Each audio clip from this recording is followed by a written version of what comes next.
Damos la bienvenida al doctor Pablo Valverde. Él fue juez de la Corte de la SUAY, luego juez interino de la Corte de Justicia de la Corte Nacional de Ecuador. También fue presidente de la Corte en esta provincia. Doctor Valverde, muy buenos días. Quisiéramos conocer su punto de vista sobre la serie de casos de corrupción que se están ventilando en Ecuador. El caso Sobornos 2012-2016, que está ya en una etapa culminante en la cual los jueces, la Procuraduría General del Estado buscan que las sentencias se cumplan, las órdenes de prisión que tomen efecto. Hay un pedido que se encuentra aún sin respuesta de la Interpol por el arresto del expresidente de la República. La Procuraduría reclama también una compensación económica al Estado ecuatoriano, que fue parte de la sentencia emitida. Y por otra parte, como colofón de lo que sucedió en la primera parte de la pandemia y el estado de excepción, avanzan las investigaciones con respecto a los casos de los hospitales en general y de los hospitales del IES, con el desarrollo que se ha dado ayer. El arresto domiciliario al expresidente del IES, el doctor Paul Granda, también exalcalde de la ciudad de Cuenca. Quisiéramos conocer su punto de vista sobre lo que está sucediendo. Buenos días, Gustavo. Buenos días a la ciudadanía que nos escucha. Siempre es un gusto en lo personal poder compartir con ustedes algunas ideas en el campo jurídico, que es el tema de mi experticia, sobre temas importantes que creo que todo el Ecuador debe tener interés y debe un poco no dejar que sean solo determinados ciudadanos los que luchen en los temas de anticorrupción.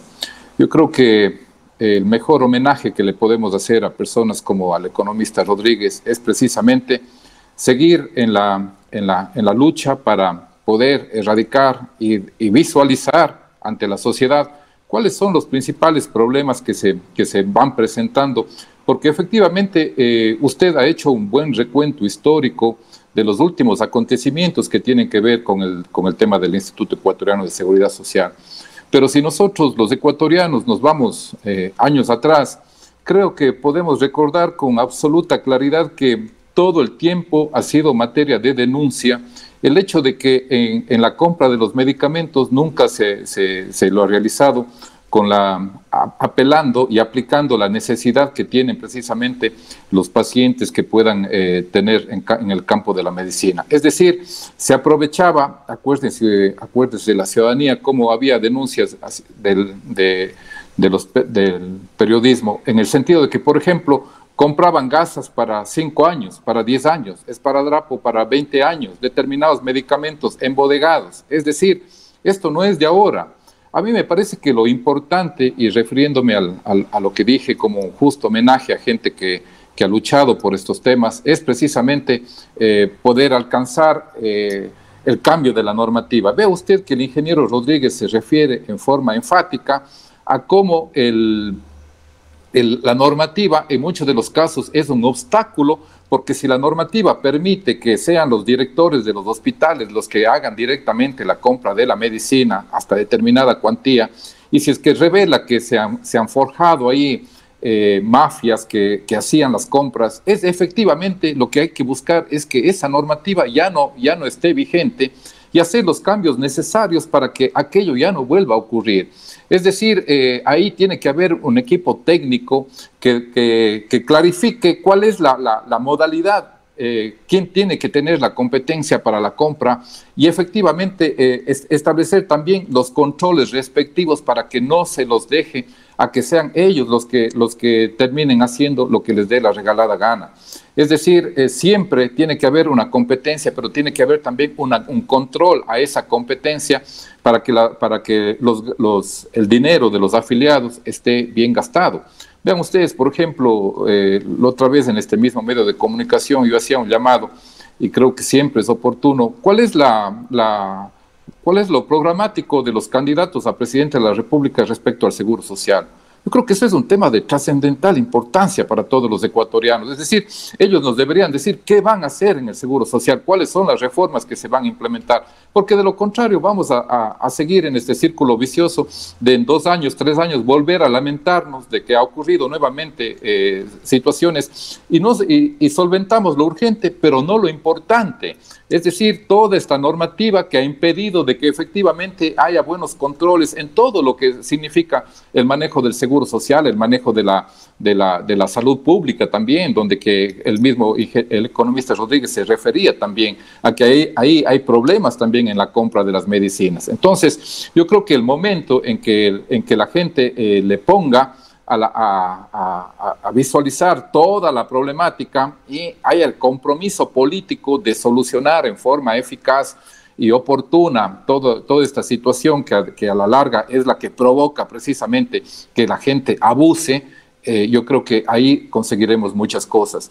En cuanto a lo que usted dice, el caso Sobornos, efectivamente ya el cumplimiento de la sentencia pasa a ser, y esto es muy importante, pasa a ser parte integrante del derecho a la tutela judicial efectiva. Es decir, ¿de qué los ecuatorianos nos deberíamos preguntar? ¿De qué nos valdría que haya un debido proceso, que haya un ingreso al debido proceso, que se haya seguido un procedimiento, que haya una sentencia, si es que esa sentencia no se cumple? Y ahora, en ese caso, por ejemplo, ya estamos en la fase de cumplimiento, de ejecución de la sentencia. En la doctrina se dice, la sentencia no puede quedar en papel mojado. Es decir, se la tiene que cumplir para que efectivamente el ciudadano, la víctima, vea que sus derechos han sido tutelados y lo que significa la reparación integral, efectivamente tiene un eficaz cumplimiento. Entiendo que hay una petición del señor Procurador del Estado para que todo lo que los jueces ordenaron como parte de la reparación integral se empiece a cumplir, y eso precisamente ya veremos en los próximos días seguramente, el acto del debilizamiento de la placa, el tema de las disculpas públicas que tienen que realizar los funcionarios, los que están y han comparecido al proceso y lo van a hacer. Las personas que están prófugas seguramente no cumplirán aquello. En cuanto a lo que usted ha dicho, la captura de las personas que todavía no se cumple, seguramente los organismos de justicia seguirán haciendo todas las gestiones con los organismos internacionales y al interior con la policía para investigar el paradero de esas personas. Entonces, todo ello sin duda denotará que vamos a ir poco a poco en el cumplimiento de las decisiones. Los medios de comunicación, doctor Valverde, no somos jueces ni mucho menos, pero sí tenemos la obligación de refrescar la memoria colectiva, a veces tan voluble y manipulable. No basta con decir como descargo, yo despedí al funcionario tal o al director del hospital del IES, o yo denuncié en el interior del IES. Hay que ponerlo en contexto, cuándo y cómo se tomaron estas medidas, que a todas luces no fueron oportunas. Tuvieron que transcurrir más de 8 meses. La corrupción, mientras tanto, siguió flagrante. Los primeros meses de la pandemia fueron el escenario para que de una forma absolutamente grosera se siga negociando con los intereses de los ecuatorianos, con la salud de los ecuatorianos. Cuando esto salió a flote, se tomaron estas medidas. Esto con respecto a los medios de comunicación, pero ¿qué podemos decir sobre la justicia? La justicia nos corresponde cumplir nuestro rol. Usted ha visto que, por ejemplo, el ingeniero Rodríguez se refería que la denuncia no la tramitaba la Fiscalía. En algunas ocasiones yo me he referido y dejado claro para la ciudadanía de que es el fiscal el dueño de la acción penal. Por más que no hay otra forma de que haya un ingreso al proceso penal si no es a través de la iniciativa fiscal. Entonces, el fiscal es el que decide cuando tiene los elementos de convicción suficientes y pide al juez instruir respecto de determinados hechos que se configuran dentro de una determinada norma del Código Orgánico Integral Penal. A cada uno nos corresponde, siempre nos hemos referido, y usted lo hace muy bien, a cada uno nos corresponde cumplir las competencias que tenemos de acuerdo a la ley. Los jueces somos funcionarios públicos y actuamos dentro del marco de la Constitución, de los tratados internacionales y de la normativa para garantizar los derechos de las personas. yo creo que también es bueno recordar que todo funcionario público tiene responsabilidad civil, penal y administrativa. Y en este caso, por ejemplo, del ex alcalde de nuestra ciudad, indudablemente que ahora se le vinculó a un proceso, él tendrá el derecho de ejercer, así lo ha asegurado, va a ejercer su derecho a la defensa. Esos hechos que son parte de la acusación fiscal, seguramente él los va a contradecir, va a poder demostrar cuáles son las acciones que él ejecutó a partir de las denuncias que se presentaron, es decir, de los hechos que se dicen. Él va a tener la oportunidad para poder defenderse. Y ese es precisamente el debido proceso, es decir, que la persona pueda ser escuchada en igualdad de oportunidades ante un juez independiente e imparcial, y ese juez será el que luego en las siguientes etapas escuchará al fiscal y a los elementos de defensa que haya aportado esa persona. Entonces, yo creo que en ese caso, por ejemplo, tenemos que dejar que actúe la Fiscalía, ya lo está haciendo, la Administración de Justicia lo está haciendo, y serán esos órganos ya cuando corresponda emitir los pronunciamientos respecto a esos hechos que fueron materia de la denuncia, para ver si se demuestra o no algún tipo de responsabilidad que tenga esa persona. Vea usted, por ejemplo, es importante, mucha gente lo ha considerado en las redes sociales, el tema del arresto domiciliario. Yo creo que eso es un cumplimiento de la ley, porque efectivamente hubo una última reforma al Código Integral Penal. Alguna vez yo me referí en este medio de que muchas de las ocasiones se acudía directamente a la prisión preventiva, y ahora hay justo qué bueno que hubo esa reforma, en el que efectivamente el fiscal tiene que ir alegando y demostrando que las otras medidas no son suficientes para asegurar la comparecencia del procesado al proceso, y por lo tanto ahora tiene esa obligación. Entonces ya efectivamente se cumple de mejor manera eso de que la prisión preventiva es la medida de última ratio, y si la persona justifica que no es necesario y que él garantiza su presencia en el proceso, así tiene que ser, porque eso está dado por los estándares internacionales de la Corte Interamericana de Derechos Humanos. El Ecuador ha sido juzgado, los países son juzgados precisamente por esa alta corte, porque hay un incumplimiento de esos estándares, y a mí me parece que ahí tenemos que ser claros. No es lo que nosotros hayamos escogido como legislación, también tenemos que responder al derecho internacional. Aclárenos algo sobre la situación de Paul Granda, doctor Valverde. La información que nosotros tuvimos y que circuló en la mayoría de medios de comunicación es que el juez acogió el pedido de la Fiscalía para vincular al exfuncionario de gobierno, pero en una de las declaraciones que daba justamente en FM Mundo y transmitido a través de esta emisora, Paul Granda señalaba y decía que él aún no está vinculado con el caso. Mire, si hay una medida cautelar, indudablemente que ya está vinculado con el caso. No podría dictarse una medida contra quien la Fiscalía no se ha pronunciado respecto a la conducta de esa persona. La Fiscalía ingresa con unos elementos que sostiene por qué le va a vincular a una persona. Es decir, hay unos hechos, esos hechos se supone que se subsumen en una norma jurídica del Código Orgánico Integral Penal, y el juez no tiene mucho que hacer, y esto también vale la pena aclarar, porque la Fiscalía, como dije antes, es la dueña de la acción. Al juez no le corresponde en esta etapa analizar si los elementos son lo suficiente para vincular a una persona. El juez lo que tiene que decidir ahí es la medida cautelar que haya solicitado la Fiscalía.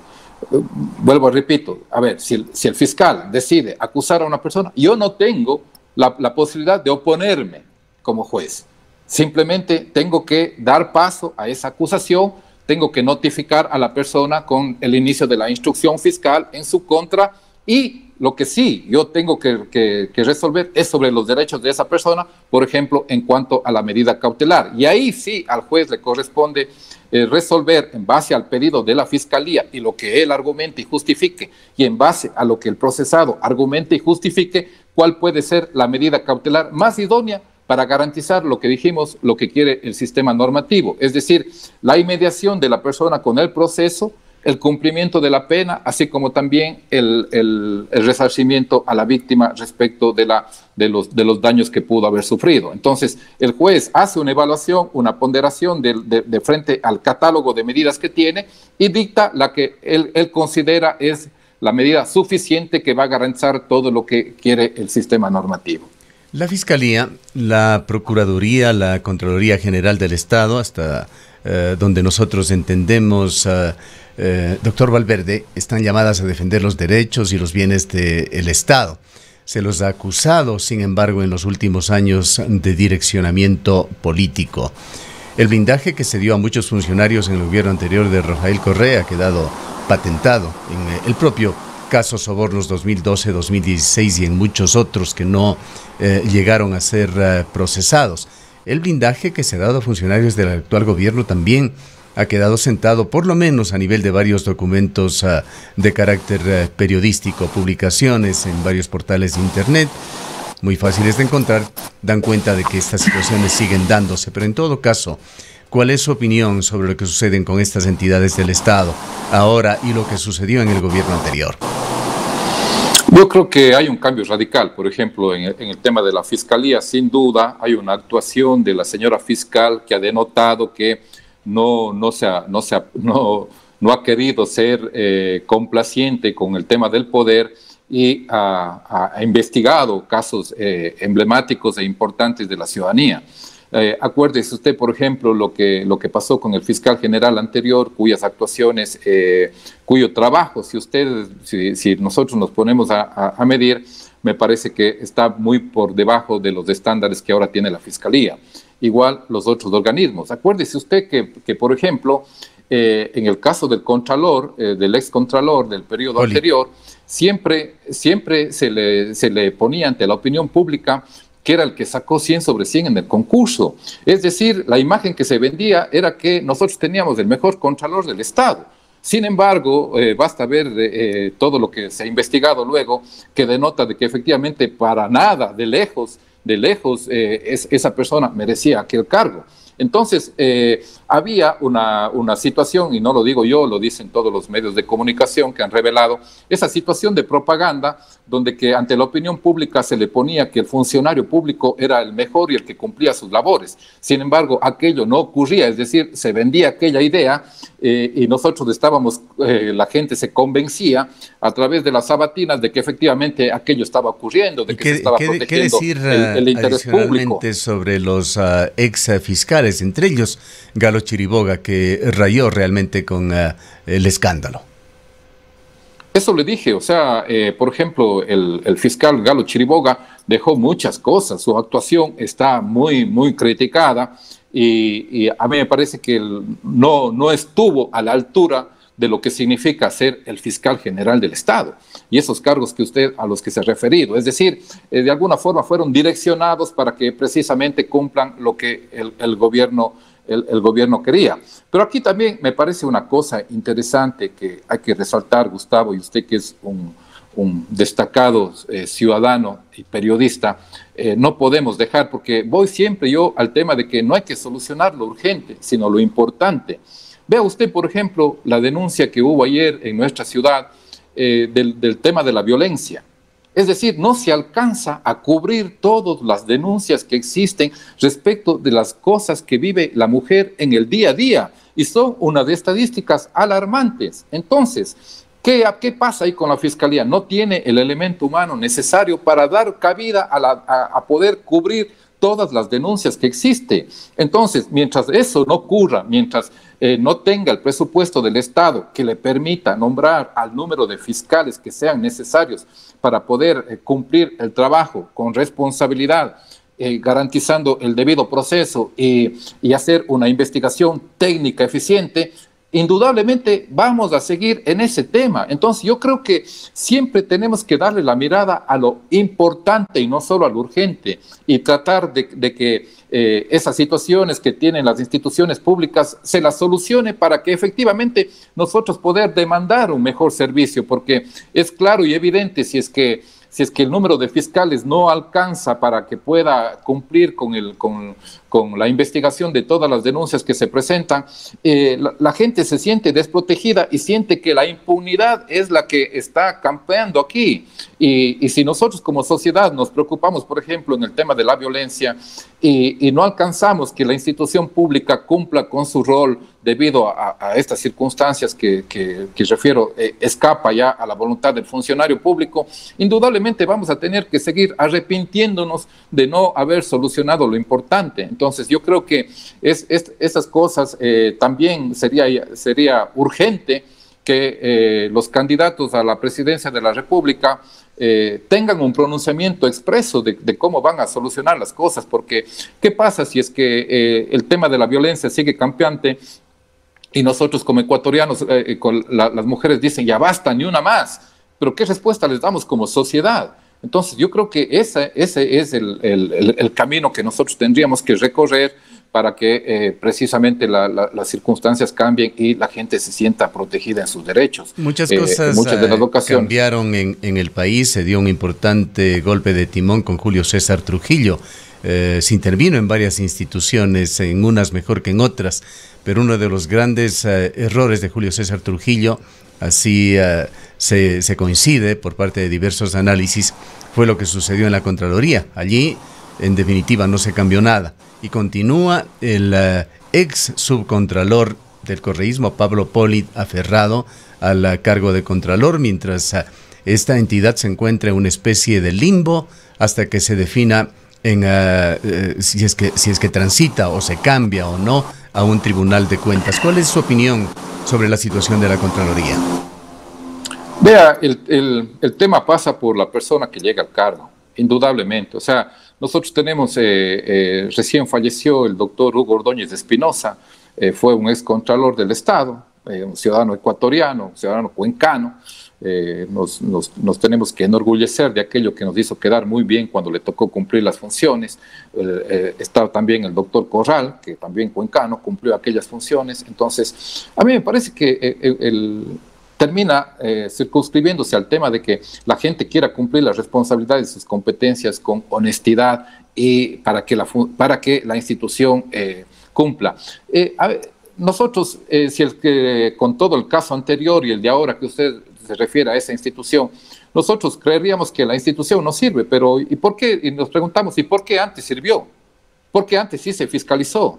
¿Por qué antes sí obligaron a que se rinda cuentas? Pero también, recuerde usted, Gustavo, y recuerde la ciudadanía, que lo que se fue haciendo es un cambio de normativa donde que precisamente se la va dejando de lado en muchas de las cosas a las instituciones que hacían control para poder hacer las cosas directamente y para que se preste para los intereses de la gente. Por ejemplo, si antes la Contraloría, previo a la contratación pública, tenía que emitir un informe en el que dé cuenta de que todo el proceso de contratación está bajo la normativa y se ha cumplido y se está protegiendo los intereses del pueblo ecuatoriano, después hubo un cambio de normativa en el que aquello ya no era necesario. Entonces la pregunta es, ¿por qué? A pretexto de agilitar las cosas, usted quería quitar los controles porque eso era un obstáculo para conseguir determinados fines. Terminamos nuevamente en el tema de la normativa. ¿Por qué? Porque los funcionarios públicos tenemos que cumplir lo que manda la ley. Y lo que dice la ley es, en definitiva, lo que fija nuestras competencias y nuestro campo de acción.